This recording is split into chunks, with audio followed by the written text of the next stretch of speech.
ऐसी ही बेहतरीन कहानियाँ सुनने के लिए केपी नॉवल चैनल को लाइक, शेयर और सब्सक्राइब करें। आने वाली कहानियों के बारे में जानने के लिए हमारे टेलीग्राम से जुड़ें। लिंक डिस्क्रिप्शन में है। केओस डिवाउरर सिस्टम, अध्याय 621। एक अजीब सवाल।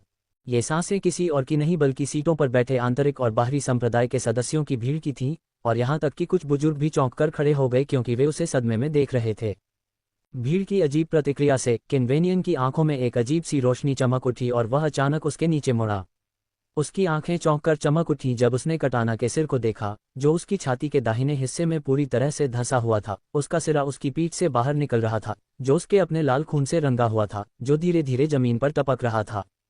कदम कदम कदम। जब ज़ेरास धीरे धीरे युवक की ओर बढ़ा तो कदमों की आवाज़ युद्ध के मंच पर गूंज उठी। उसकी आंखें गहरे समुद्र की तरह शांत थीं।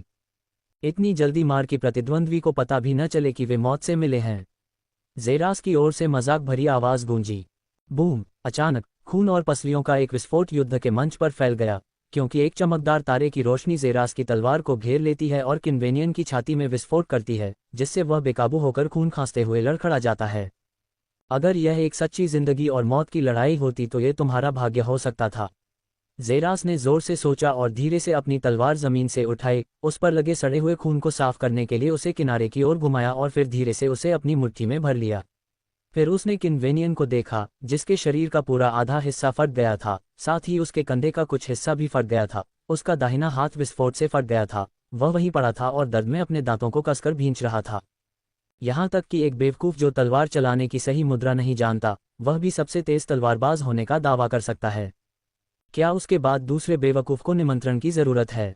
ज़ेरास ने उबे हुए भाव से ग्रैंड एल्डर से पूछा, जब वे सभी एक दूसरे को देख रहे थे, इससे पहले कि एल्डर ने संकेत दिया।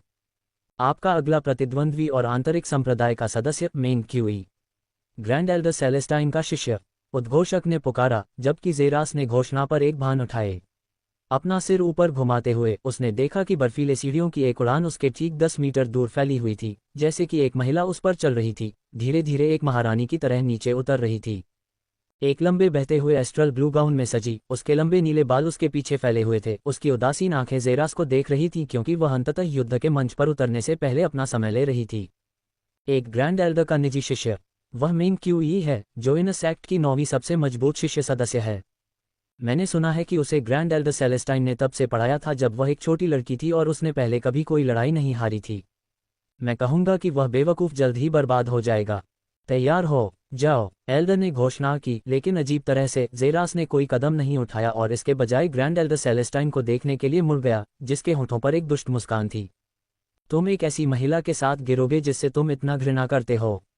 ये निस्संदेह तुम्हारे योद्धा दिल को हमेशा के लिए कुचल देगा। क्या तुम अपना कदम उठाने जा रहे हो, या अपनी कुत्ते जैसी आंखों का उपयोग करके मेरे गुरु को भूख से घूरते रहोगे? आवाज़ सबसे कोमल धुनों की तरह थी, फिर भी जो शब्द उन्होंने सुने वे इसके विपरीत थे। मुझे बताओ, तुम शुद्धतम बर्फ के बिस्तर पर लाल रंग के छींटों के बारे में क्या सोचते हो? ज़ेरास ने अचानक उससे पूछा। मेन क्यू की आंखें अजीब सवाल पर सिकुड़ गईं, लेकिन जल्द ही उसकी आंखें चमक उठीं। उसके शब्दों का मतलब समझते हुए उसने गुस्से में अपने दांत पीस लिए। मर गया। उसके मुंह से एक दहाड़ निकली और वह गुस्से में ज़ेरास की दिशा में ऊपर की ओर मुड़ी। तुरंत सैकड़ों अविश्वसनीय रूप से तीखे बर्फ के क्रिस्टल जमीन पर उगाए, विनाशकारी रोशनी से भरे हुए, और तुरंत ज़ेरास के सामने आ गए। उसने धीरे से अपनी तलवार निकाली और फिर स्लैश! उसकी तलवार तेजी से आगे की ओर कटी, जिसके परिणामस्वरूप उसके दोनों ओर बर्फ की एक दीवार दिखाई दी क्योंकि उसके रास्ते में बर्फ बेरहमी से 2 टुकड़ों में कट गई। बंद करो! मेन क्यू ने दहाड़ते हुए दोनों हाथों को एक साथ पटका और ज़ेरास के बगल में बर्फ की दीवारें तुरंत उस पर एक साथ टकरा गईं। फिर भी फ्लैश फ्लैश! 2 तलवार के वार अपने आप ही प्रकट हो गए। एक से दूसरे तक का स्रोत बर्फ का पहाड़ था। धमाका! बर्फ के पहाड़ के जमीन पर गिरने की आवाज़ कांच की तरह थी। तुरंत मेन क्यू ने दृश्य को देखा, लेकिन वह ज़ेरास को बिल्कुल भी नहीं देख पाए। वह कहाँ है? ऊपर से सावधान! मेन क्यू ने अपना सिर ऊपर की ओर घुमाया और एक महिला आंतरिक संप्रदाय की शिष्या की दहाड़ सुनाई दी और उसके कानों में फुसफुसाहट गूंजी। Star breathing art, first form, melody of sweet morning dreams, Zeras ने फुसफुसाया और उसके हाथों से विशाल नसें बाहर निकल आईं। उसने स्वर्ग को चुनौती देने वाली गति से वार किया। जबकि उसे उम्मीद थी कि एक विशाल तलवार की किरण उसकी ओर आ रही है, मेन क्यू ने जल्दी से एक हाथ की सील बना ली थी, जिसके परिणामस्वरूप उसके सिर के ऊपर एक अवरोध दिखाई दिया क्योंकि तारों की रोशनी के सर्पिल धीरे धीरे अवरोध पर बरस रहे थे। सर्पिलों द्वारा बर्फ को खा जाने के कारण उसकी बाधा धूल में बदल गई। यह एक चौंकाने वाला दृश्य था। क्या बकवास है, उसकी बर्फ गायब हो रही है, लगभग अस्तित्व से मिटा दिए जाने जैसा। ये कौन सी तलवार तकनीक है? आंतरिक शिष्यों ने चौंक कर दहाड़ लगाई, लेकिन वे अभी शांत भी नहीं हुए थे कि हवा में मौजूद ज़ेरास ने अपनी तलवार को 2 हाथों से पकड़कर हवा में उठा लिया और फुसफुसाहट फिर से सुनाई दी। तलवार सांस लेने की कला, दूसरा रूप, स्टार स्टॉर्म का तूफान। तुरंत ही आसमान में चांदी के समुद्र की मृग तृष्णा दिखाई दी, जिसने आसमान में मौजूद सारी धूप को ढक लिया और एक गहरी छाया ने सभी की निगाहों को ढक लिया। ऐसी शक्ति, ग्रैंड एल्डर स्वॉर्ड्सवर्थ। असंभव, ग्रैंड एल्डर सेलेस्टाइन ने कहा कि जैसे ही उसने चांदी के समुद्र के प्रेत को देखा और तुरंत ज़ेरस ने मेंग-क्यू की ओर वार किया, चांदी का विशाल समुद्र तुरंत उसकी ओर नीचे की ओर भागा। मेंग-क्यू ने समय बर्बाद नहीं किया और तुरंत एक कला का प्रदर्शन किया, आकाशीय बर्फ कला, तीसरा रूप, बर्फ सेलेस्टाइन का आलिंगन।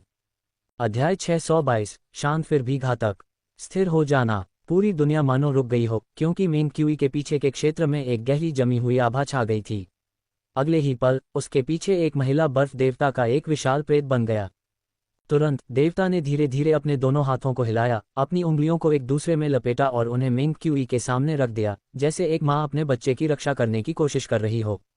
अंत में चांदी जैसा समुद्र बर्फ के हाथों से टकराया, जिससे ऊर्जा का एक विशाल विस्फोट हुआ जिसने पूरे क्षेत्र को डुबो दिया। हवा का एक तूफान हिंसक रूप से आकाश में घुस गया। धीरे धीरे धूल शांत हो गई, फिर भी मेंग-क्यूई का चेहरा बेतहाशा बदल गया जब उसने ज़ेरस की फुसफुसाहट को धुएं के पर्दे से गूंजते हुए सुना।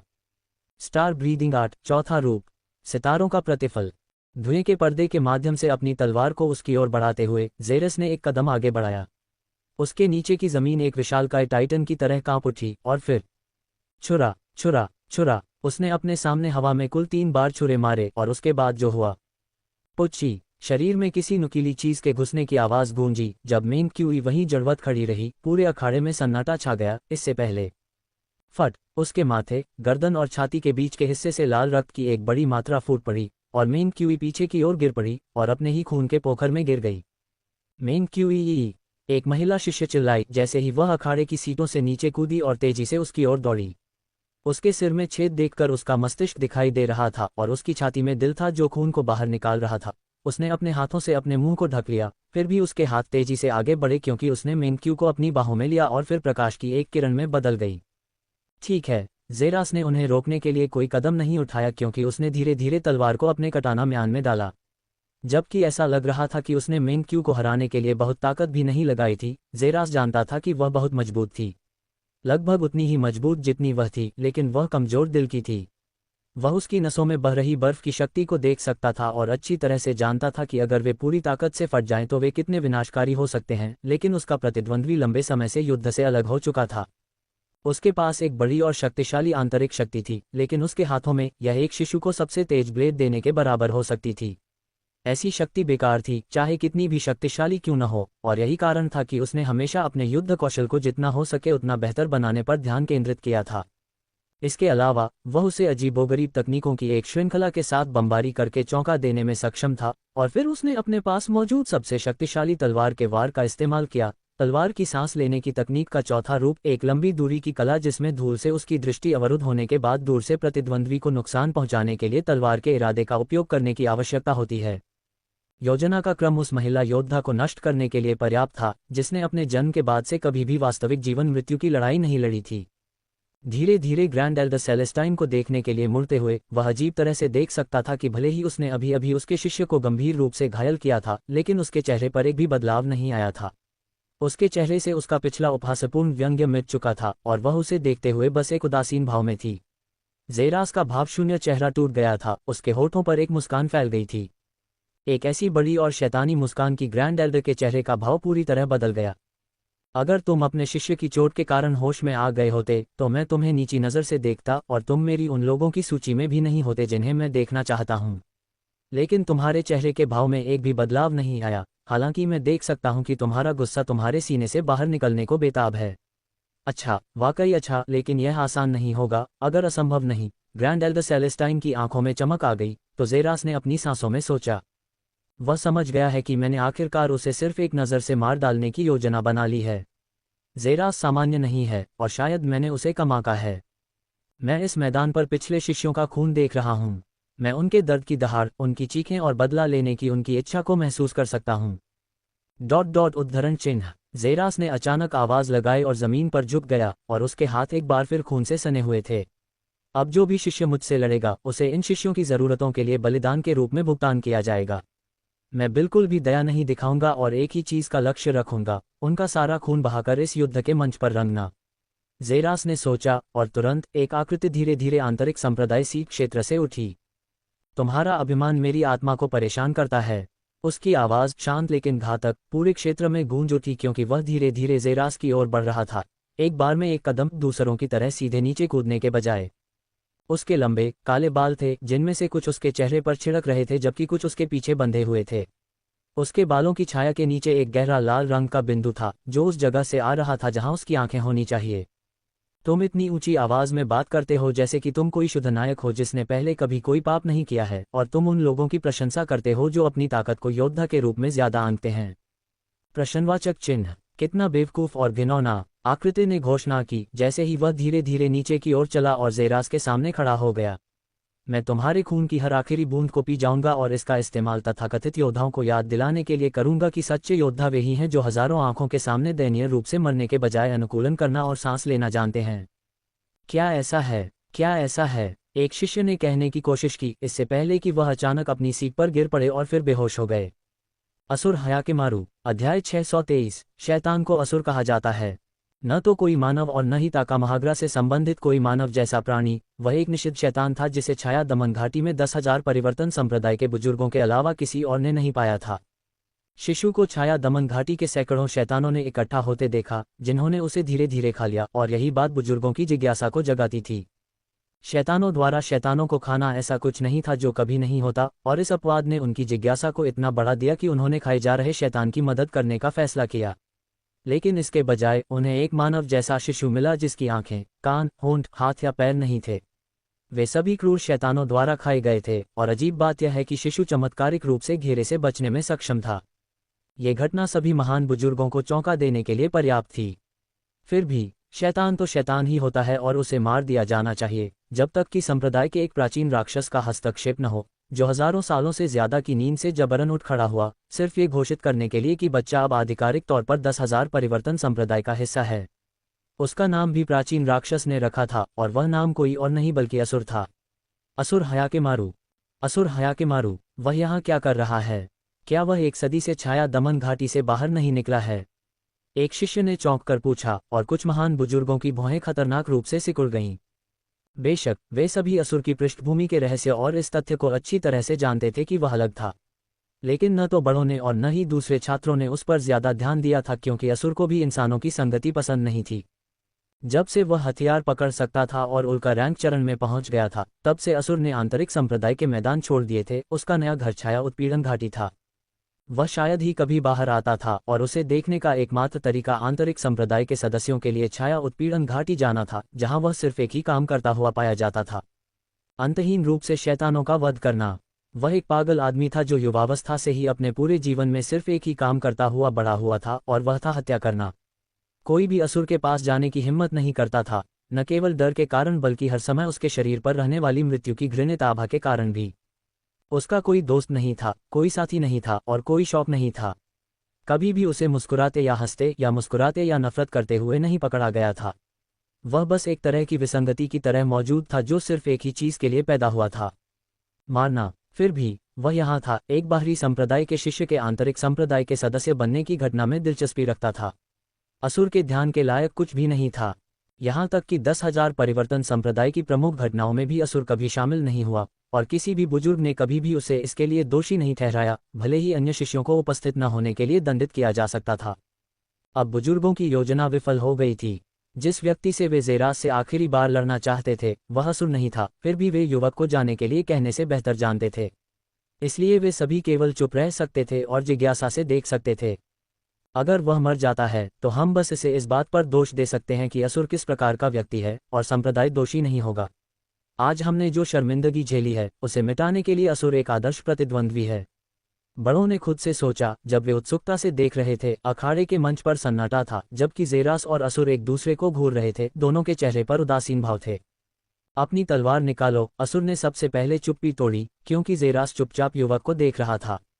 असुर से वह कुछ अजीब देख सकता था, कुछ ऐसा जो उसने केवल किसी के शरीर में देखा था, और वह व्यक्ति कोई और नहीं बल्कि इरुमा नासगारा था, जो कैस डिवाइडर सिस्टम के मस्तिष्क के पीछे की इकाई थी। युवक ने उस घृणित कमीने के समान आभा बिखेरी। आभा से पता चला कि वे उसके ब्रह्मांड ताकामहागारा से नहीं थे, और सबसे अधिक संभावना उस ब्रह्मांड से थी। ये पहली बार है जब मैं इस आभा वाले किसी व्यक्ति का सामना कर रहा हूँ। मुझे ऐसा लगता है कि यह इरुमा ही है जो अपने सभी द्वेष और अनुग्रह के साथ मेरे सामने खड़ा है। मैं उसमें उस गद्दार को देख सकता हूँ। इरुमा, इरुमा, इरुमा, ज़ेरास ने अपने दिमाग में सोचा। जब वह बादलों में देख रहा था, उसकी आंखों में एक दूसरी दुनिया की रोशनी चमक रही थी। हे सितारों, अपनी रोशनी छिपाओ, रोशनी को मेरी सबसे गहरी इच्छाओं को देखने मत दो। ज़ेरास ने वह छोटी कविता गाई जो उसने तब बनाई थी जब वह क्रोधित सितारा देव शरीर के दूसरे संकट से लगभग मर चुका था। यह एक ऐसी रात थी जब उसने अपनी आंखों के सामने अपने जीवन को चमकते हुए देखा था, और जिसने उसके अंदर एक नई गहरी इच्छा जगा दी थी। और धीरे धीरे पूरी दुनिया में अंधेरा छाने लगा, क्योंकि टूर्नामेंट के मंच पर गहरे काले बादल छा गए, जो सूरज की किरणों की सबसे छोटी बूंद को भी रोक रहे थे, और जगह पूरी तरह से काले अंधेरे में तब्दील हो गई थी। लेकिन वे सभी शक्तिशाली साधक थे, और अंधेरा अभी भी उनकी दृष्टि को बाधित नहीं कर सका। उजाड़ सितारा वलय खोलो, क्रोधित सितारा देवता वलय खोलो, आत्मा सितारों का समूह खोलो, स्वर्गीय दंड बिजली खंडहर खोलो। ज़ेरस के आदेशों के तहत अखाड़े में मौजूद हर महान बुजुर्ग चौंक कर अपने पैरों पर खड़ा हो गया, क्योंकि ज़ेरस से ऊर्जा का एक भयावह स्तर बाहर की ओर लहरा रहा था, जिसमें इतनी शक्ति थी कि उसके चारों ओर सृष्टि का नियम बलपूर्वक खंडित हो गया, अस्तित्व से मिटा दिया गया। और फिर कुछ सामने आया, कुछ ऐसा जिसे कुछ बुजुर्गों द्वारा मापा जा सकता था, फिर भी ऐसा प्रतीत होता था कि यह परे था। ऐसी शक्ति की चाहत क्या है जो परे है, और यह कहाँ ले जाती है? ज़ेरास को अपने अंतिम स्वर्गीय दंड के दौरान उत्तर दिया गया था, शक्ति का पीछा करना एक राक्षस के मार्ग पर चलना है। फिर भी शक्ति का पीछा करना छोड़ना और अपनी तलवार को त्याग देना एक बुद्ध के मार्ग पर चलना है। मानवता इन दो मार्गों की कगार पर है। भले ही स्वर्ग ने 3 रास्ते खोले हों, लेकिन यह अपने सभी प्राणियों से केवल 2 को स्वीकार करता है। और वह था बंधन का मार्ग, जो मानवता है, और सब कुछ त्यागने का मार्ग, जो एक बुद्ध का है। फिर भी ज़ेरास ने एक विलक्षण मार्ग चुना। अध्याय 624, असुर नामक शैतान 2। अधिक शक्ति के लिए मेरी इच्छा अमर है। ज़ेरा ने असुर को उत्तर दिया, जिसने, भले ही उसने ज़ेरा की शक्ति की सर्वनाशकारी पूर्व संध्या देखी थी, जिसकी उसने कभी उम्मीद नहीं की थी, फिर भी वही अलग भाव बनाए रखा। लेकिन जब मैं एक राक्षस के मार्ग पर चल रहा हूँ, तब भी मैं एक बुद्ध की उदारता का सम्मान करना सुनिश्चित करूंगा। यही वह मार्ग है जिसे मैंने चुना है, ज़ेरा ने खुद से कहा। जबकि एक राक्षस के मार्ग पर चलने वाले व्यक्ति द्वारा अपनी तलवार को नीचे रखना कमजोरी के संकेत के रूप में लिया जाना चाहिए, उसने एक बुद्ध को सम्मान देने का फैसला किया था। जिनके पास साहस का दिल है, जो मुश्किलों में भी मुस्कुरा सकते हैं, जो कमजोर होने के बावजूद न्याय के अलावा कुछ नहीं चाहते हैं, वह उनका तिरस्कार नहीं करेगा। इसके बजाय वह उनके लिए सबसे अच्छे तरीके से लड़ेगा। भले ही वह शक्ति के लिए एक राक्षसी मार्ग पर था, वह एक बुद्ध की मूल उदारता को बनाए रखने के लिए भी लड़ेगा। यह उसका विकल्प था। श्रीइंग, ज़ेरा ने भी अपना कटाना बाहर निकाला और कटाना के म्यान से बाहर निकलने की आवाज़ गूंजी। आप बता सकते हैं, है न? उसने असुर से पूछा, जिसकी आंखें चमक उठीं। आप इन बेवकूफ़ों के लिए पूरी तरह से तैयार हो जाएंगे जो अपने परिवेश के अनुकूल नहीं हो सकते। मैं सहमत हूं जब आप कहते हैं कि शक्ति का मार्ग राक्षसी है। हालांकि मैं कभी भी वास्तव में नहीं समझ पाया कि मानवता वास्तव में क्या है। मैं बता सकता हूं कि मेरा यह मार्ग मुझे बहुत दूर ले जा रहा है। फिर भी आप कभी भी एक ही समय में 2 रास्तों पर नहीं चल सकते। आप असली रास्ते से भटक गए हैं। तो मुझे दिखाओ कि मैं भटक गया हूं, उस भाषा में जो मुझे सबसे अच्छी तरह समझ में आती है, ज़ेरा ने जवाब दिया। एक ऐसी भाषा जो तुम्हें सबसे अच्छी तरह समझ में आती है न? असुर ने अपने पैरों की ओर देखते हुए सोचा, और फिर उसके चारों ओर एक अजीब सा तूफान आया। उसके बंधे हुए बाल अचानक ढीले हो गए और धीरे से उसके चारों ओर फड़फड़ाने लगे। कदम कदम कदम, मैं असुर हूँ, असुर हया के मारू, असुर ने घोषणा की। और जितना वह आगे बढ़ता गया, उतना ही पूरा संसार लाल रंग का होता गया, क्योंकि असुर ज़ेरा के ठीक सामने रूपांतरित होने लगा। धमाका धमाका, ऐसा लग रहा था कि उसके हर कदम से धरती पर भूकंप आ रहा था। फिर भी ये सच नहीं था। ज़ेरास को भूकंप के अलावा कुछ और भी महसूस हो रहा था, कुछ जाना पहचाना, और उसका कारण। सावधानी से उसने असुर को धीरे धीरे बड़ा होते देखा, इतना कि उससे लगभग 50 मीटर दूर असुर ज़ेरा से लगभग 3 सिर लंबा था, जो 3 मीटर की ऊंचाई तक पहुंच गया था। उसका बेहद मांसल शरीर मोटी लाल और लाल नसों से भरा हुआ था, जिसकी शक्ति उसके आसपास के स्थान को ढहा रही थी। अचानक खून की धार बहने लगी जब उसके कंधों से दो और भुजाएं फट गईं, जिससे वह 4 भुजाओं वाला दिखाई देने लगा। प्रत्येक भुजा ज़ेरा के पैरों से दोगुनी बड़ी थी, जो उसी शैतानी लाल और काली नसों से लिपटी हुई थी। उसकी लाल रंग की आंखें आखिरकार सामने आईं, जो एक प्राकृतिक शिकारी रूप और एक दूसरे स्तर की भयावह आभा से भरी हुई थीं। एक ऐसी आभा जिसकी बराबरी केवल अराजकता भक्षक शैतान रूप ही कर सकता था।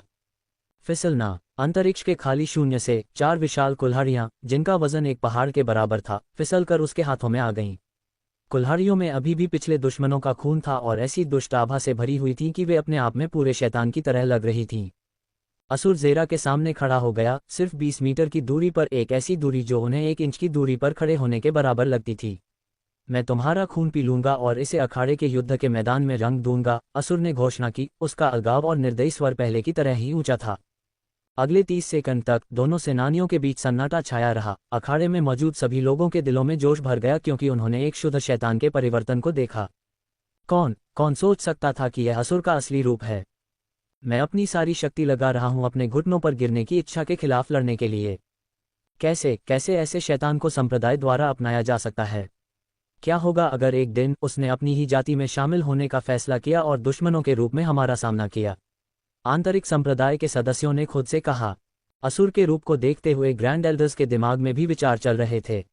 वे उसके शरीर से निकलने वाली शुद्ध दुष्टता और शिकारी जैसी आभा को महसूस कर सकते थे। वह एक प्राकृतिक मानव शिकारी की तरह था। यह उनके लिए अविश्वसनीय था, क्योंकि उन्होंने कभी भी उस युवक को इस अवस्था में बदलते नहीं देखा था, तब भी नहीं जब वह शैडो ऑपरेशन वैली में शैतानों से लड़ रहा था। उसका अस्तित्व वास्तव में दिल में डर पैदा करता है, उसकी स्थिति को देखते हुए, जिसे हम पहले से ही उस ब्रह्मांड से होने के रूप में जानते हैं। हम अपने ही दुश्मन का पालन पोषण कर रहे हैं, और उसके रूप को देखते हुए मुझे कोई संदेह नहीं है कि वह उस क्षेत्र में शैतानों की सबसे ऊंची जातियों में से एक है। मैं महसूस कर सकता हूं कि उसकी यह अवस्था अभी भी युवा है।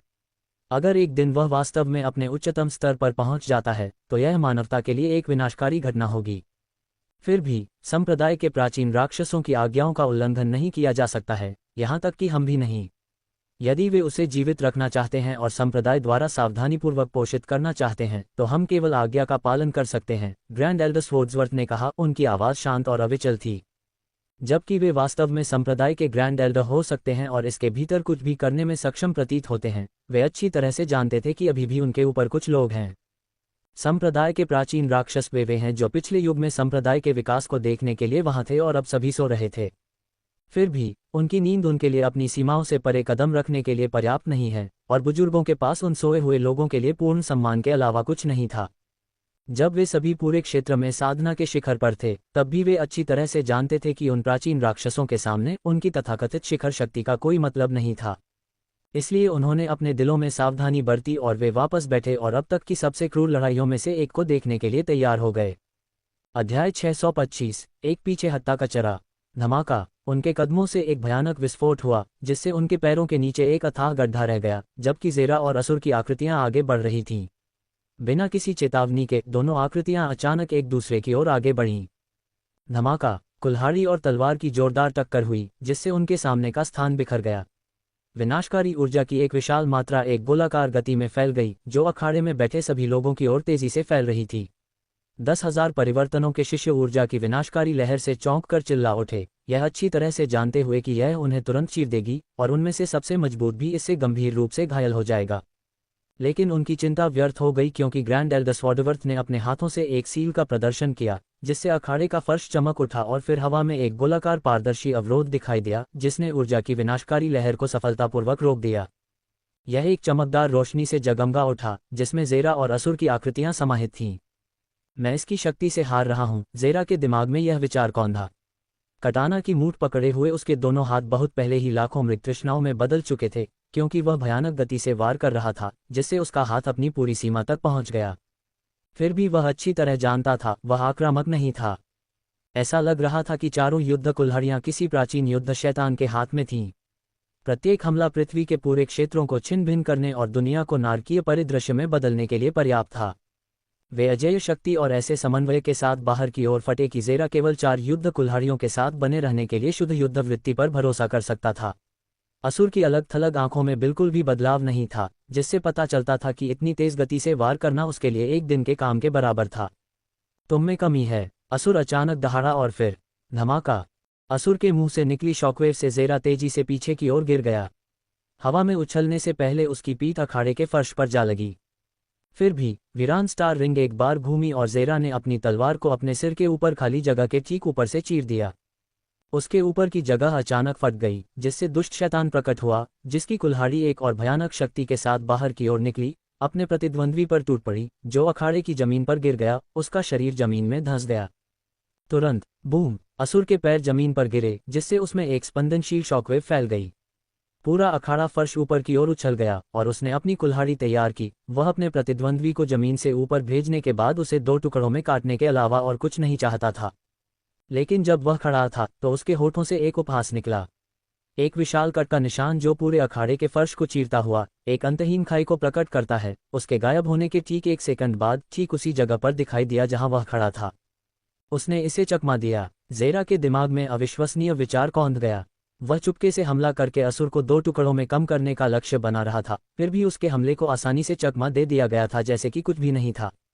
लेकिन ज़ेरास ने 1 सेकंड के लिए भी देरी नहीं की और वह अगले ही पल असुर के ठीक सामने प्रकट हुआ। कुल्हाड़ी और तलवार एक बार फिर बेजोड़ शक्ति और क्रूर ताकत के साथ टकराए। धमाका, धमाका, धमाका। पूरी धरती गहरी असंरचनात्मक दरारों के अलावा कुछ भी नहीं रह गई थी। जमीन के भीतर से दरारों से भूमिगत लावा निकलता हुआ देखा जा सकता था। गहरे कट के निशान जो केवल सबसे तेज तलवारों से ही हो सकते थे, देखे जा सकते थे, और खुरदुरे कुल्हाड़ियों के निशान जो दुनिया को 2 भागों में विभाजित करते थे, तलवार के निशानों के साथ जुड़े हुए भी देखे जा सकते थे। अखाड़े के चारों ओर की पूरी जगह में दरारें थीं, जिससे जगह के टुकड़े पूरे क्षेत्र में फैल गए थे, क्योंकि जगह खुद को ठीक करने के लिए संघर्ष कर रही थी। पूरा अखाड़ा गहरी खामोशी में डूब गया था, क्योंकि वे सभी लड़ाई के परिणाम को देख रहे थे। दोनों सेनानियों द्वारा की गई भयानक तबाही, जिन्होंने अखाड़े के युद्ध के मैदान को नंगे फर्श पर बदल दिया था। उनके दिमाग में एक ही सवाल घूम रहा था, क्या मैं बिना मरे 1 मिनट भी उस अंगूठी को झेल पाऊंगा? यह एक ऐसा सवाल था जिसने उनके घमंडी दिलों पर ठंडा पानी डाल दिया, क्योंकि उन्होंने देखा कि आदान प्रदान इतना अधिक था कि वे रिबन में फट गए और पूरे मैदान को सजा दिया। उनकी शक्ति, ग्रैंड एल्डर लायनहॉर्ट ने कहा। उनकी आंखें बहुत सिकुड़ी हुई थीं। अमरता की सीमा, ग्रैंड एल्डर स्वॉर्डवर्थ ने उन्हें जवाब दिया, क्योंकि बुजुर्गों ने अपनी आंखें असुर और ज़ेरा पर सिकोड़ लीं। अब 1 सदी से भी ज्यादा हो गया है, लेकिन हमने भी कम करके आंका है कि असुर कितनी तेजी से बढ़ सकता है। वह अपने सारे दिन शैडो ऑपरेशन वैली में बिताते हुए अमरता की सीमा तक पहुंच गया था। बुजुर्गों ने असुर पर ज्यादा ध्यान नहीं दिया था, क्योंकि वह वास्तव में ऐसा व्यक्ति नहीं था जिससे संपर्क किया जा सके। उसका सिर्फ एक ही शौक था, और हर बार वह या तो लड़ रहा होता था या आराम कर रहा होता था। उन्हें यकीन भी नहीं था कि उन्होंने उसे पहले कभी बात करते सुना था। इस तथ्य के साथ कि वह एक असामान्य व्यक्ति था और वह किसी भी आंतरिक संप्रदाय या बाहरी संप्रदाय के सदस्यों से बात नहीं करता था, उन्होंने उसे बस अपने आप पर छोड़ दिया था। छाया उत्पीड़न घाटी में उसके रास्ते में बाधा नहीं डाली, लेकिन उस पर कोई ध्यान या प्रतिबंध भी नहीं लगाया। इससे असुर की वृद्धि पूरी तरह से उनकी आंखों से छिप गई। लेकिन असली झटका अभी भी उसका प्रतिद्वंद्वी था। ग्रैंड एल्डर सेलेस्टाइन ने ज़ेरा को 1 साल पहले ही कॉस्मिक रैंक पर देखा था, और ग्रैंड एल्डर स्वॉर्डवर्थ और लायनहॉर्ट ने भी उसके क्लेश को देखा था, जिसके द्वारा वह गैलेक्सी रैंक दायरे में बढ़ गया था। फिर भी यहाँ वह असुर के प्रहार से मेल खा रहा था, जिसकी शक्ति ने स्पष्ट रूप से अमर दायरे की सीमा को छू लिया था। एक ही साल में उसने लगभग 3-4 प्रमुख साधना ठिकानों को पार कर लिया था। ग्रैंड एल्डर स्वॉर्डवर्थ ने सदमे में कहा, और आपने उसे एक कचरा कहा जो पीछे हट गया था और आंतरिक संप्रदाय में शामिल होने के योग्य नहीं था। ग्रैंड एल्डर स्वॉर्डवर्थ ने ग्रैंड एल्डर सेलेस्टाइन से पूछा, जिसका पहले से अलग थलग भाव जो कुछ वह देख रही थी उससे बिखर गया था। यहाँ तक कि उसके सबसे प्रतिभाशाली शिष्यों को भी ब्रह्मांड मूल रैंक तक पहुंचने में कुल 130 साल लग गए थे। फिर भी जिस युवक को वह कचरा कहती थी, वह 1 साल में ही उससे आगे निकल गया था। और उसने जो शब्द उससे कहे थे वे एक बार फिर उसके कानों में गूंज उठे, जल्दी या बाद में ये सवाल होगा कि संप्रदाय मुझे रखने के योग्य है या नहीं। अध्याय 626, कोई विकल्प न देना। आह आह आह। पूरे क्षेत्र में परेशान सांसों की आवाज सुनी जा सकती थी, जैसे ज़ेरा के होठों और नाक से सफेद हवा निकल रही हो। उसके चेहरे पर 2 घाव थे जिनसे सुनहरे रंग का खून टपक रहा था, जो उसके नीचे की दयनीय जमीन को दाग रहा था। उसके सामने असुर खड़ा था, उस पर एक भी कट का निशान नहीं था। उसकी पीठ पहाड़ की तरह सीधी थी, उसका अलगाव हमेशा की तरह ही था, जबकि वह अपनी मुट्ठी में 4 कुल्हाड़ियां पकड़े हुए था। तुम में कमी है, वही शब्द जो उसने उनकी लड़ाई की शुरुआत में कहा था। ज़ेरा ने एक गहरी सांस लेते हुए अपने दिल को शांत करते हुए एक बार फिर उससे कहा। उनकी लड़ाई का नतीजा दिन की तरह स्पष्ट था, और यह वैसा ही था जैसा असुर ने कहा था। वह अपने सामने शैतान की तुलना में कमतर था। शारीरिक शक्ति में असुर उससे अधिक शक्तिशाली था, युद्ध कौशल में असुर बेजोड़ था और उसके पास उससे अधिक अनुभव था। ये वह बात थी जिसके लिए उसे भी उस युवक को श्रेय देना चाहिए था। शैतान वास्तव में शक्तिशाली था, जैसा कि उसने अनुमान लगाया था। तुम मुझसे अधिक शक्तिशाली हो, क्रूर शक्ति में, और युद्ध में तुम्हें मुझसे अधिक अनुभव है। ये निर्विवाद हैं, ज़ेरास ने उसे उत्तर दिया जब वह सीधा खड़ा हुआ। उसकी आंखों में सम्मान का भाव था। तुम्हारे हाव भाव में सम्मान है, लेकिन यह अलग है। मैं यहाँ से तुम्हारी इच्छाशक्ति को सूंघ सकता हूँ। तुम्हें अभी भी लगता है कि तुम मुझे हरा सकते हो? असुर ने उपहास के साथ पूछा, क्योंकि वह एक बार फिर से अपने युद्ध के रुख को तैयार कर रहा था, इस बार इस अधूरी लड़ाई को समाप्त करने की इच्छाशक्ति के साथ। तुम असुर की तरह ही शक्तिशाली हो, फिर भी मैं अकेला नहीं हूं जो कमजोर हूं, ज़ेरास ने कहा और धीरे धीरे अपने कटाना को म्यान में डाला। क्या तुम मूर्ख हो गए हो? असुर ने पूछा, ये देखते हुए कि उसके प्रतिद्वंद्वी ने अपना हथियार रखा था, जो एकमात्र चीज थी जिसने उसे मरने से रोका था। तुम तकनीकों के बारे में क्या सोचते हो असुर? ज़ेरास ने अचानक पूछा, क्योंकि अजीब लाल रून उसके चांदी के रून के साथ जुड़ने लगे और जल्द ही ज़ेरा के शरीर पर लाल बिजली चमकने लगी। धीरे धीरे उसके चारों ओर बिजली का एक अजीब लाल कवच बन गया। तकनीक, कौशल, कला, मैनुअल, वे केवल कमजोरों के उपकरण हैं और आपकी प्राकृतिक शक्ति में एक लुप्त होती हुई आस्था है। मेरी क्रूर शक्ति उन्हें मक्खन में गर्म चाकू की तरह काट सकती है, असुर ने तिरस्कार के साथ कहा, और ज़ेरास ने व्यापक रूप से मुस्कुराया। जैसा मैंने सोचा था, मैं अब अपनी पूरी शक्ति के साथ आऊंगा। अपनी आंखें अच्छी तरह से खोलो और देखो, असुर ने कहा। धीरे धीरे जमीन पर झुकने से पहले उसका ऊपरी शरीर आगे की ओर फैला हुआ था और उसके चारों हाथ उसके पीछे थे। तुरंत असुर के पैरों के नीचे गोलाकार लहरें दिखाई देने लगी, लगातार एक लहर की तरह, जैसे ज़ेरास युद्ध की मुद्रा में आ गया। दोनों मुट्ठियां ऊपर उठीं और फिर असुर के पीछे की जमीन अचानक टुकड़ों में बिखर गई। टूटे हुए हिस्से ऊपर की ओर उड़ गए, जैसे कि गुरुत्वाकर्षण कुचल गया हो। फिर भी हवा में बिखरे हुए अवशेष एक बार फिर धूल में मिल गए, क्योंकि दो असुर अचानक युद्ध के मंच पर प्रकट हुए। एक अभी भी अपनी झुकी हुई स्थिति में 50 मीटर दूर और दूसरा ज़ेरास से 1 इंच दूर। असुर के ऊपरी हाथों में 2 कुल्हाड़ियां ज़ेरास की ओर नीचे गिरी। कुल्हाड़ियों के रास्ते में जगह उस विशाल बल से दर्द की कराह रही थी जो उसके माध्यम से प्रेषित हो रहा था, और तुरंत धमाका धमाका, ज़ेरास ने अपने दोनों पैरों को एक तरफ पटक दिया, इससे पहले कि उसकी हथेलियां कुल्हाड़ियों की ओर आगे की ओर बढ़ गईं, मानो वह विनाशकारी शक्तिशाली जाति को पकड़ने की कोशिश कर रहा हो। छी बेवकूफ, असुर ने ज़ेरास को देखते हुए बड़बड़ाया, जो अपनी 2 खुली हथेलियों से उसके वार का जवाब दे रहा था। और फिर काबूम, ज़ेरास के पैरों के नीचे की जमीन तुरंत धंस गई, क्योंकि वह दर्द से कराह रहा था। फिर भी असुर को हवा में पकड़ा हुआ देखा जा सकता था, और जैसे ही धूल साफ हुई, वे ज़ेरस के हाथों में 2 कुल्हाड़ियां देख सकते थे, जिनके हाथों में कुल्हाड़ियां थीं और उनसे सुनहरा खून टपक रहा था। फिर भी नतीजा दिन की तरह साफ था। ज़ेरस ने असुर की कुल्हाड़ियों को उनके रास्ते में ही रोक दिया था। यह क्या है? असुर ने चौंक कर पूछा, ज़ेरस की ओर देखते हुए, जिसने अपनी कुल्हाड़ियां अपनी मुट्ठी में पकड़ रखी थीं, और चाहे वह कितनी भी जोर से खींचे, वह उन्हें बाहर नहीं निकाल पा रहा था। तुमने कैसे? ज़ेरास, जो हथेलियों को रोकने से अपने घुटनों पर मजबूर था, अचानक उछला, असुर के जबड़े पर अपने पैरों को पटकने से पहले घूमता हुआ, शैतान को जमीन पर गिरने से पहले हवा में उछालते हुए। क्या बात है, मैं इसे रखूंगा, ज़ेरास ने कहा, उन 2 कुल्हाड़ियों को देखते हुए जो अभी भी उसकी हथेलियों में धंसी हुई थीं, और एक ही इच्छा से वे उसकी स्थानिक अंगूठी में गायब हो गईं। उसने एक लात से मेरा जबड़ा उखाड़ दिया। नहीं, उसने हमारे पिछले आदान प्रदान में मुझे 100 से ज्यादा बार लात मारी है, फिर भी वह एक भी खरोंच नहीं लगा सका। ये कौन सा जादू है? उसकी ऊर्जा तरंग अभी भी वैसी ही है, असुर ने चौंकते हुए कहा, क्योंकि उसने अपने हाथों को अपने जबड़े पर ले जाकर पाया कि उसका जबड़ा उखाड़ दिया गया था। अरे, ये किस तरह का जादू है? असुर ने अपना जबड़ा सामान्य करने के बाद पूछा। एक तरह का जादू जो मैं कुछ लोगों के लिए बचा रहा था, लेकिन मैं इसे खोने का जोखिम नहीं उठा सकता, इसलिए मैं इसका 1/4 हिस्सा तुम्हारे लिए खो सकता हूँ, ज़ेरस ने उसे जवाब दिया, और असुर की भौहें तन गईं। और सच में, ज़ेरस ने जो कहा वह सच था। उसके पास सिर्फ 9 सितारा हेगमन मैनुअल नहीं था, उसके पास इसे रखने का एकमात्र कारण एक और था, जो उसकी आत्मा में मौजूद सोल स्टॉस को भरना था। उसके सोल स्टॉस खुद को रोशन करने के लिए पूरे सितारों की ऊर्जा को अवशोषित करते हैं, और उनकी ऊर्जा का इस्तेमाल वह नहीं कर सकता। लगभग 2 महीने पहले तक, जब उसने अपने हमलों में उनकी ऊर्जा को छोड़ने का तरीका खोजा। हर ऊर्जा में सितारों की पूरी शक्ति होती है, और उनका इस्तेमाल करने से उसकी विनाशकारी शक्ति आसमान छू जाती है। वह उन्हें अगले 2 सालों के लिए बचाकर रख रहा था, जब वह अपने असली दुश्मन का सामना करेगा, लेकिन वह जानता था कि असुर उससे ज्यादा शक्तिशाली है।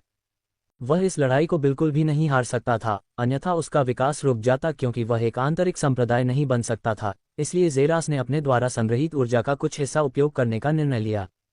अध्याय 627 असुर को हराना। छी, घटिया चालें। असुर ने एक बार फिर ज़ेरास की ओर दौड़ते हुए उपहास किया। उसके हर कदम से धरती पर पूरी तरह से तबाही मच गई। फिर जब वह अपने शिकार के सामने आया तो उसकी कुल्हाड़ी भयानक गति से बाहर की ओर फट गई, जिसकी मुट्ठी अचानक एक अजीब सी रोशनी से जगमगा उठी, इससे पहले कि उसके कानों में ये शब्द गूंजें। 9 सितारा मुट्ठी, दूसरा रूप क्रोधित सितारा भगवान मुट्ठी, ज़ेरास ने फुसफुसाते हुए कहा, जब वह अपनी ओर बढ़ती कुल्हाड़ी की ओर निर्दयता से मुक्का मारता है, अपनी आत्मा सितारा ऊर्जा को मुट्ठी में डालता है और फिर क्लैंग। यह ऐसा था जैसे दो लोहे आपस में टकरा रहे हों, जिससे पूरे क्षेत्र में ऊर्जा की एक भयानक लहर फैल गई और फिर बैंग, एक कुल्हाड़ी दूर उड़ती हुई जमीन पर गिरती है और उसे 2 टुकड़ों में काट देती है। आखिर यह क्या है? असुर ने पूछा। उसके चेहरे पर एक भयावह रूप से चौंका देने वाला भाव था, क्योंकि उसने अपने हाथों में ऊर्जा की एक गहरी लहर महसूस की। उसके हाथ तीव्र ऊर्जा से तेजी से कंपन कर रहे थे, उसकी 3 उंगलियां अजीब आकार में मुड़ी हुई थीं। युद्ध के बीच में अपना ध्यान भटकाना एक बड़ी गलती है। ये फुसफुसाहट उसके कानों के पास से आए और असुर ने तुरंत पलटकर अपनी दोनों भुजाएं पीछे की ओर थपथपाईं। फिर भी उसके शिकार ने उसे आसानी से चकमा दिया। उसके बाकी 2 हाथों को पकड़कर अपने हाथ की मदद से उसके पूरे शरीर को ऊपर उठाया और उसे अपने कंधे के ऊपर से पार कर गया। काबूम! असुर का चेहरा जमीन पर सिर के बल गिरने से पूरे मैदान में एक बड़ी शॉकवेव फैल गई। काला खून तेजी से गड्ढे में भर गया। फिर भी ज़ेरास ने कोई देरी नहीं की, क्योंकि उसके हाथों में कटाना दिखाई दिया और वह असुरा की गर्दन की ओर तेजी से बाहर की ओर बढ़ा, उसे काटना चाहता था। फिर भी क्लैंग! असुर की आखिरी कुल्हाड़ी पकड़े हुए हाथ के पीछे की ओर मुड़ने और ज़ेरास की तलवार से जोरदार टक्कर लगने पर एक गहरी खंगती हुई आवाज़ सुनाई दी, जिससे वह गूंज से 5 कदम पीछे चला गया।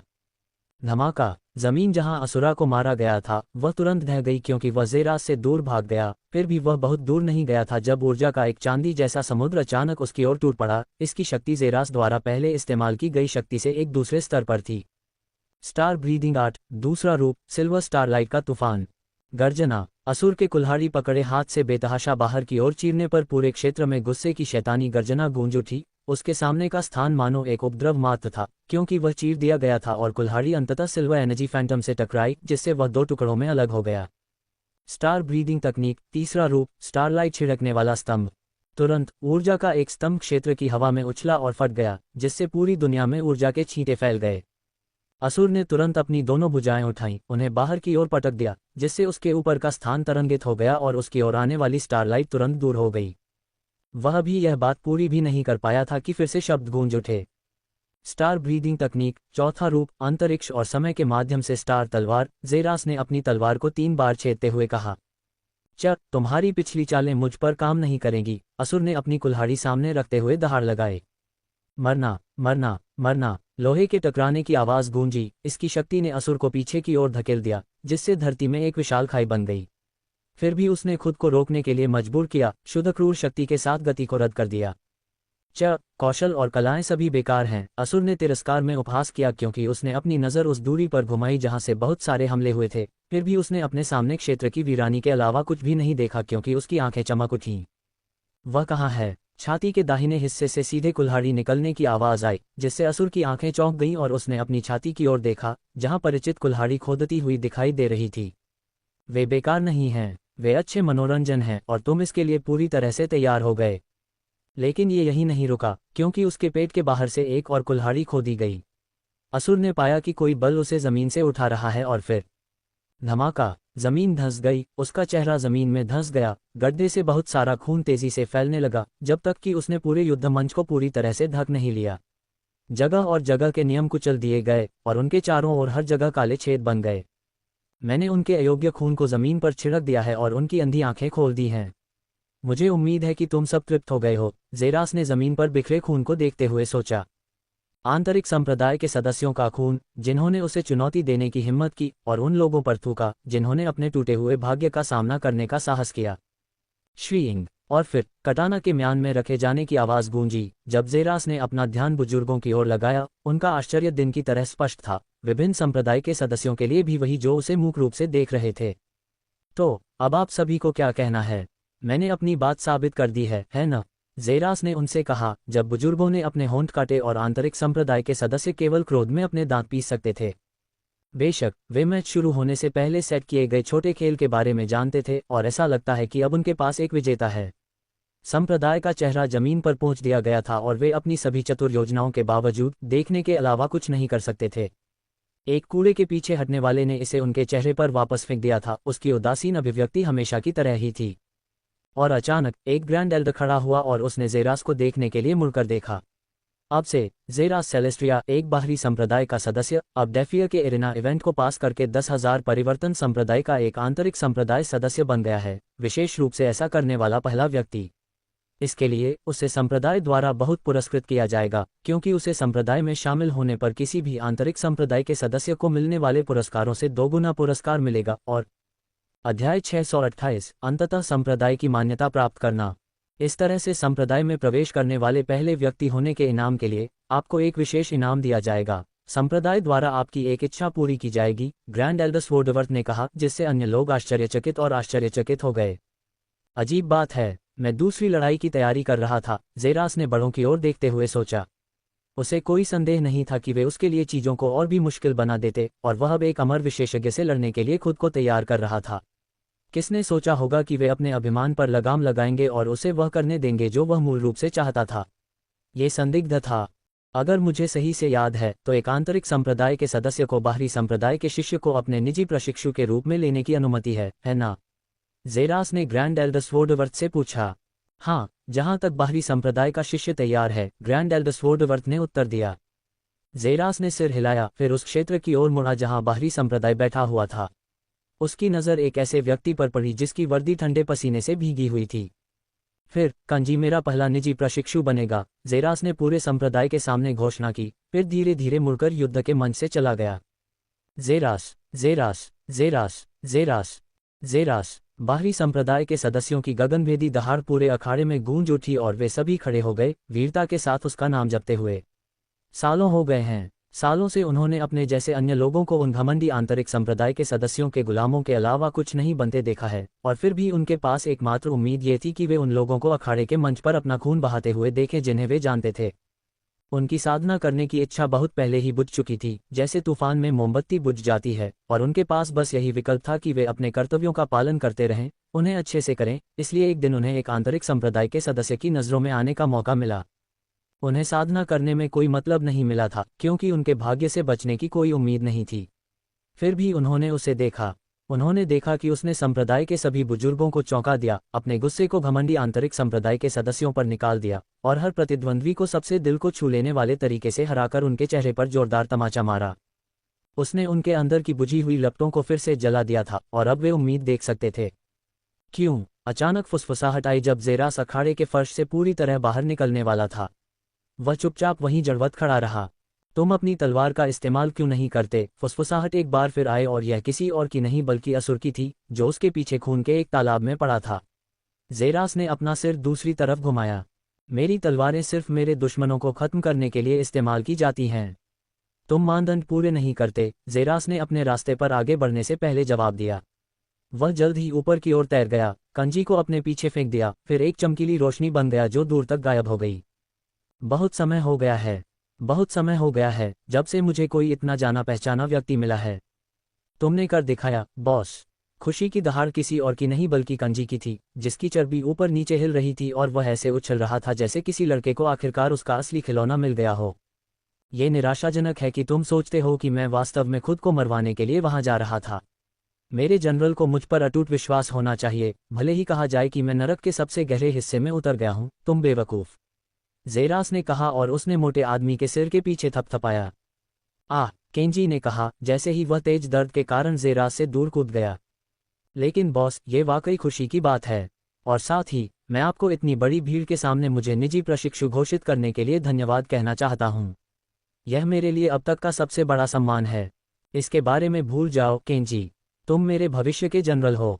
अगर एक दिन मेरे लिए नरक के दरवाजे खुल गए तो मैं तुम्हें भी अपने साथ घसीट लूंगा। इसलिए अगर मैं तुम्हारी जगह होता तो मैं आभारी नहीं होता।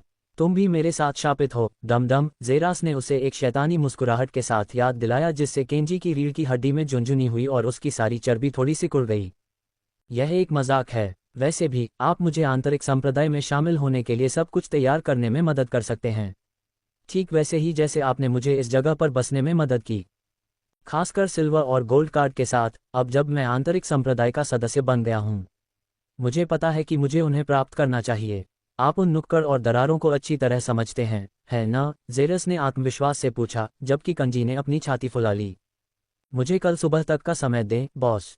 उससे पहले सब कुछ तय हो जाएगा, कंजी ने पूरी तरह से निश्चितता के साथ कहा, जबकि जेरस ने सिर हिलाया, तुरंत आकाश में उड़ गया और दूर में गायब हो गया। अपनी आंखों में चमक के साथ कंजी ने देखा कि जेरस तेजी से दूर में गायब हो गया। जल्द ही उसकी दाईं और बाईं आंखों से आंसू की एक बूंद टपक पड़ी।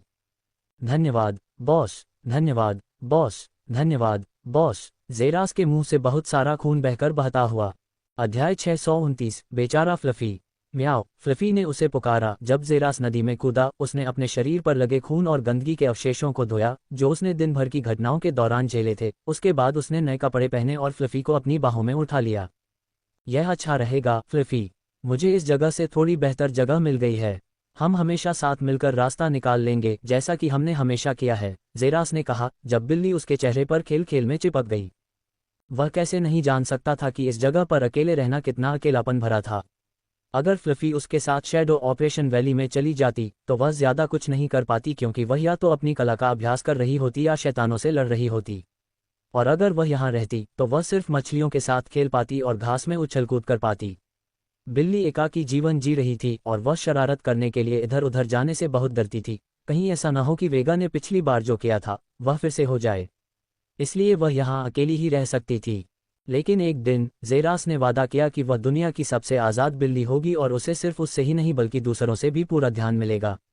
अभी के लिए उन्हें अंतिम लक्ष्य पर ध्यान केंद्रित करना था।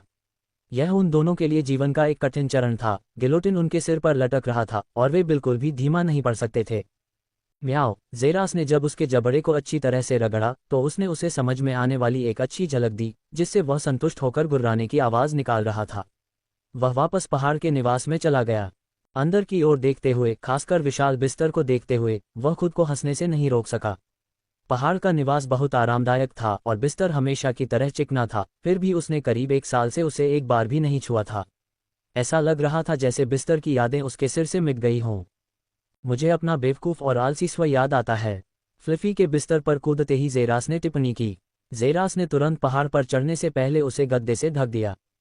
धीरे धीरे डूब रहा है, जेरास ने हल्के से सोचा, सूरज से अपना ध्यान हटाने से पहले। जैसे ही उसने अपने हाथों में दिखाई देने वाली एक किताब को देखा जो तलवार कला मैनुअल के अंतिम रुख पर ध्यान केंद्रित कर रही थी।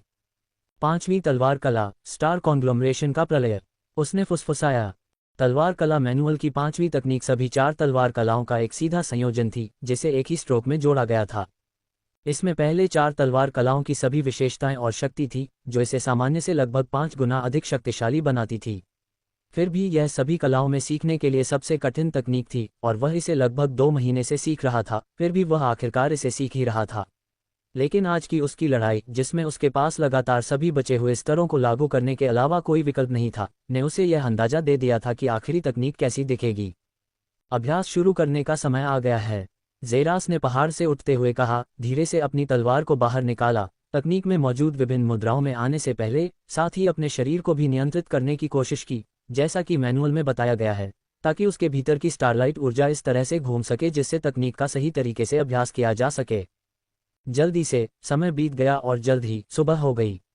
वह अपनी तलवार को धीरे से म्यान में डालने से पहले अपने रुख से सीधा खड़ा हो गया। बस थोड़ा और, जेरास ने कहा, अपनी नज़र दूर की ओर घुमाने से पहले। कंजी के पहाड़ के निवास पर स्थिर हो गया। जाने का समय आ गया है। उसने सोचा कि वह पहाड़ के निवास से नीचे गिर रहा है, अपने पहाड़ के निवास के सामने दोनों पैरों के साथ उतरने से पहले तेजी से हवा में घूम रहा है। फिर वह तुरंत दूरी की ओर तेजी से भागा, तेजी से बाहरी सांप्रदायिक क्षेत्र के करीब पहुंच गया। मैं इस संप्रदाय में आने के बाद से लगभग 1 शताब्दी पहले मुझे आशीर्वाद देने के लिए प्रार्थना कर रहा हूं। और आज मैं कुछ ऐसा घोषित करना चाहता हूं जो आपने मेरे लिए किया है। आपकी भलाई के लिए 1 शताब्दी तक प्रतीक्षा करने के बाद आज आपने आखिरकार मेरे लिए मेरा सहायक भेजा है। अब मैं एक अनौपचारिक आंतरिक संप्रदाय का सदस्य बन जाऊंगा। आपकी कृपा के लिए धन्यवाद भगवान। मुझे उम्मीद है कि एक दिन मेरी अन्य प्रार्थनाएं भी सुनी जाएंगी। धन्यवाद भगवान एक बार फिर, और मुझे मेरे बॉस को भी आशीर्वाद देने में मदद करें।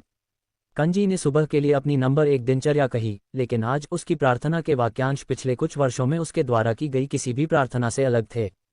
उसने पहले सिर्फ एक खूबसूरत साथी और अपने जीवन में कुछ दिलचस्प होने के लिए प्रार्थना की थी। ज़ेरास के आने के बाद उसने प्रार्थना की थी कि एक दिन शक्तिशाली जनरल कंजी के रूप में उसका सपना पूरा हो। लेकिन उसने अपने जीवन में कभी किसी चीज़ के लिए अपने स्वामी को धन्यवाद नहीं दिया था। उसका जीवन हर दिन जितना सामान्य हो सकता था उतना सामान्य था। लेकिन आज का दिन अलग था। ऐसा लग रहा था कि उसके स्वामी आखिरकार उसे उसकी मेहनत के लिए पुरस्कृत करना शुरू कर रहे थे। अपनी प्रार्थना पूरी करने के बाद कंजी के चेहरे पर सबसे बड़ी मुस्कान थी और वह धीरे धीरे अपनी बैठने की स्थिति से उठा और दरवाजे की ओर बढ़ा, जहां उसने कुंडी खोली। जैसा कि उसने उम्मीद की थी, वहां वह परिचित युवक खड़ा था, जैसा कि वह हमेशा खड़ा रहता था। आप अभी अभी यहाँ आए हैं, बॉस? कंजी ने पूछा और ज़ेरास ने अपनी आंखें घुमाईं। मैं यहाँ आधे घंटे से हूँ, और मुझे पता है कि आप जानते हैं। हे, सुबह में एक छोटा सा मजाक ही एक खुशहाल जीवन के लिए पर्याप्त है। शक्तिशाली जनरल कंजी कभी गलत कैसे हो सकते हैं? कंजी, कल मैंने तुम्हें जो छोटी सी समस्या बताई थी, वह कैसी है? क्या तुमने सब कुछ सामान्य रूप से सुलझा लिया है? ज़ेरास ने उम्मीद से पूछा, जबकि कंजी गर्व से चिल्लाया, तुम हमेशा मुझ पर भरोसा कर सकते हो बॉस। मैंने आंतरिक संप्रदाय नियामक से बात की है और तुम्हारे लिए बैज प्राप्त किए हैं और यहाँ तक कि एक आदर्श पर्वत निवास भी चुना है जहाँ हम रहेंगे। सब कुछ हल हो गया है। अध्याय 630, आंतरिक संप्रदाय की ओर बढ़ना। केंजी ने उसे आत्मविश्वास से उत्तर दिया, जबकि ज़ेरा की आंखें चमक उठीं। ये वैसा ही था जैसा उसने उम्मीद की थी। यहाँ आंतरिक संप्रदाय का सदस्य बनने के लिए स्थानिक अंगूठी है, बॉस। और जैसा कि ग्रैंड एल्डर स्वॉर्ड्सवर्थ ने कहा था, आपके पुरस्कार वास्तव में दोगुने हो गए हैं, केंजी ने कहा, सोने की अंगूठी को उसके हाथों में देते हुए। जबकि सामान्य आंतरिक संप्रदाय के सदस्य को 2 चांदी के कार्ड और 1 सोने का कार्ड मिलता है, आपको 1 चांदी का कार्ड और 3 सुनहरे कार्ड दिए गए हैं। यह मूल्य में 2 गुने से भी अधिक है, बॉस, केंजी ने कहा, जबकि ज़ेरा की आंखें चमक उठीं। लगता है कि मेरा पूरा साल इंतजार करने लायक था, ज़ेरा ने खुद से सोचा, अपनी चेतना को सुनहरे छल्ले में डुबोते हुए, जहां उसने कार्ड की पुष्टि की। वह अंदर कई किताबें भी देख सकता था। उसने तुरंत अनुमान लगाया कि वे आंतरिक संप्रदाय के नियमों और कर्तव्यों की जानकारी के लिए थे। ये कुछ ऐसा था जिसे वह बाद में जांच सकता था। अच्छा, चलो चलें, कंजी, ज़ेरास ने अपने नए घर में जाने की तैयारी करते हुए कहा। तुरंत कंजी अपने कमरे में वापस आया, जल्दी से अपना भरा हुआ ट्रैवल बैग निकाला और फिर उसके पीछे पीछे चला गया। उसके कदम थोड़े उछले। भले ही वह पहली बार आंतरिक संप्रदाय क्षेत्र में नहीं जा रहा था, लेकिन यह विचार करना अलग बात थी कि वह आखिरकार अंदर रह पाया या नहीं। वह केवल ईर्ष्या से उस जगह पर मौजूद प्रचुर मात्रा में मान और पुनर्जन्म और रहस्य की ताज़ा आभा को देख सकता था। ऐसी जगह पर रहना एक ऐसा सपना था जो इतना असंभव था कि उसने इसे अपनी प्रार्थना सूची में जोड़ने की हिम्मत भी नहीं की। लेकिन अब सपना सच हो गया था। उसके अति उत्साह की पुष्टि करने के लिए कोई और कारण नहीं था। ये कहने के बाद, कंजी, बाहरी संप्रदाय के स्वामी के रूप में आपकी स्थिति क्या है? ज़ेरास ने भौहें सिकोड़ते हुए पूछा। उसे याद था कि कंजी बाहरी संप्रदाय के स्वामी थे, संप्रदाय में एक बहुत ही महत्वपूर्ण भूमिका। लेकिन अब जब वह आंतरिक संप्रदाय में जा रहा है, तो उसके लिए इसका क्या मतलब है? ओह, ये कुछ भी नहीं है, बॉस। वे एक बेहतर व्यक्ति पा सकते हैं, कंजी ने दुनिया की एक भी चिंता किए बिना कहा।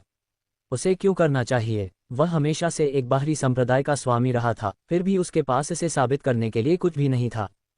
इस तथ्य को छोड़कर कि वह सामान्य बाहरी संप्रदाय के सदस्यों से थोड़ा बेहतर हो सकता है, फिर भी एक बाहरी संप्रदाय के स्वामी और एक आंतरिक संप्रदाय के सदस्य के रूप में उसके बीच कोई अंतर नहीं था। जबकि इसे किसी प्रकार की स्थिति के रूप में संदर्भित किया जा सकता था, वह सिर्फ एक गुलाम था जिसे 10,000 परिवर्तन संप्रदाय ने अन्य दासों की निगरानी में मदद करने के लिए रखा था। जल्द ही वे दोनों आंतरिक संप्रदाय क्षेत्र के दरवाजे पर पहुंच गए और प्रवेश करते ही कंजी इसे महसूस कर सकता था। मैना की ताज़ा सांस, गुलाबी हरी घास के मैदान और रणनीतिक स्थानों के भीतर मौजूद अविश्वसनीय रूप से सुंदर फूल, हवा, एक बेहतर जीवन की कहानियां फुसफुसाती हुई। संप्रदाय के इस क्षेत्र में ही शिष्यों के बीच हंसी की झंझनाहट की आवाज़ सुनी जा सकती थी और शिष्यों को पूरे दिन बैठे रहने, दुनिया के सारे समय के साथ अपनी ताकत बढ़ाने या बस धीरे धीरे सरसराहट करने वाले पेड़ों के नीचे एक अच्छी झपकी लेने के अलावा कुछ नहीं करते देखा जा सकता था। ये बिल्कुल सही है, बॉस, कंजी ने खुशी में लगभग मचलते हुए कहा, और ज़ेरास मदद नहीं कर सका और सिर हिलाया। सच में, बाहरी संप्रदाय को हमेशा से धकने वाले उदास आभा की तुलना में आंतरिक संप्रदाय का माहौल बेहतर कहा जा सकता है। फिर भी, भले ही यह उसे आकर्षक लग रहा था, लेकिन यह उसे बिल्कुल भी विचलित नहीं कर सका। ऐसा शांतिपूर्ण स्थान, अच्छा होते हुए भी, वास्तव में एक साधक के लिए आदर्श स्थान नहीं था। सुरक्षा और अच्छाई उन्हें धीरे धीरे अपनी सतर्कता खोने और यहाँ तक कि उनकी खतरे की प्रतिक्रिया की गति को धीमा कर देगी, जो एक साधक के जीवन और मृत्यु को निर्धारित करता है। और हम भी काफी ध्यान आकर्षित कर रहे हैं, कंजी ने कहा। एक दिन लोकप्रिय होने का मेरा सपना अब पूरा हो गया है, जेरास ने चारों ओर देखा। लगभग हर आंतरिक संप्रदाय के सदस्य की निगाहें उन पर रुकी हुई थीं। फुसफुसाहट की आवाज़ गूंज रही थी। काश वह सुन पाता कि वे क्या कह रहे थे, जेरास ने खुद से सोचा, जिसने अपनी छाती फुला ली थी, ये सोचकर कि आंतरिक संप्रदाय के सदस्य उसका स्वागत कर रहे थे। जेरास आसानी से सुन सकता था कि वे क्या कह रहे थे, उन्हें इसकी जानकारी नहीं थी और यह वैसा ही था जैसा कि अपेक्षित था। हो सकता है कि उसने वास्तव में डेफर एरेना इवेंट पास कर लिया हो और यहाँ तक कि बड़ों की मान्यता भी प्राप्त कर ली हो। लेकिन फिर भी आंतरिक संप्रदाय कटु था। उनमें से कुछ ने उसे एक महिला के साथ दुर्व्यवहार करने और पहले आंतरिक संप्रदाय के सदस्य को अनुचित तरीके से हराने के लिए एक राक्षस कहा। वह जगह कहाँ है, कंजी? जेरास ने पूछा, जब कंजी ने अपनी उंगली दूर की ओर इशारा करने से पहले अपना सिर उठाया। क्या आप उस पहाड़ को देख रहे हैं, बॉस? कंजी ने कहा और दूर की ओर इशारा किया, जहां एक बहुत बड़ा पहाड़ दिखाई दे रहा था, जिसका शीर्ष आकाश को भेदता हुआ प्रतीत हो रहा था। ये बस्ती से अविश्वसनीय रूप से दूर था और क्षेत्र में मौजूद हर दूसरे पहाड़ से ऊंचा था। क्या आपको ये बिल्कुल वैसा ही नहीं लगता, बॉस? कंजी ने उससे कहा, जब जेरास ने मुस्कुराहट को रोकने के लिए संघर्ष किया, फिर भी यह उसके चेहरे पर फूट पड़ा। हाँ, मुझे पता है कि आपको ये पसंद आएगा, बॉस, कंजी ने कहा और जेरास जोर से हंसने लगा। अच्छा, कंजी, आपकी आंखें भी अच्छी हैं। एक जनरल के लिए सही योद्धाओं को प्राप्त करना एक आवश्यकता है, जेरास ने प्रशंसा की, क्योंकि कंजी अनजाने में और भी अधिक सीधा खड़ा हो गया। हे, वह मैं हूँ, बॉस, कंजी ने उत्तर दिया, क्योंकि वे आंतरिक संप्रदाय के शिष्यों की आंखों से जल्दी से गायब हो गए, आंतरिक संप्रदाय की बस्ती से बहुत दूर चले गए। आखिरकार यहाँ, बॉस, कंजी ने प्रसन्नता से कहा, क्योंकि वे उनके ठीक सामने विशाल पर्वत को देख रहे थे। ये जितना मैंने सोचा था उससे भी अधिक ऊंचा है, जेरास ने खुद से सोचा, जब कंजी पहाड़ की ओर आगे बढ़ा, अपनी हथेलियों को उसकी सतह पर रखते हुए। तुरंत उस पर सैकड़ों सुनहरी रूनिक रेखाएं दिखाई दीं, जैसे ही दांतेदार चट्टान के रास्ते ने तेजी से एक सुनहरे रंग का दरवाजा दिखाया। अपने नए निवास में आपका स्वागत है, बॉस,